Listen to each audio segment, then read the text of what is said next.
நான் நிறையா அந்த மாதிரி கொடுக்குறதெல்லாம் பார்க்கும்போது ஏன் அவர் இது மாதிரி பண்ணுறாரு அப்படின்னு சில விஷயம் கேட்பாங்க.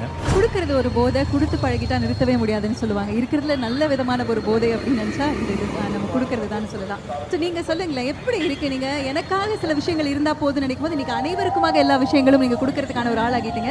எப்படி இருக்கு? இல்லை, நான் இப்போ இந்த இவ்வளோ நான் பார்த்தேன். எனக்கு இது பார்க்கும்போது ஒரு விஷயம் ஞாபகம் வருது.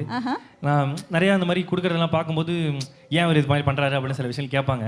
அப்போது ஒரு வாட்டி சமீபத்தில் திருச்சி நான் போயிருக்கும்போது ஒரு அம்மா ஒருத்தவங்க வந்து ஒரு 45 வயசு இருக்கும். அவங்க என்னை பார்க்கணுன்னு சொல்லிட்டு வெயிட் பண்ணாங்கன்னு சொன்னாங்க. நான் போய் பார்த்தேன்.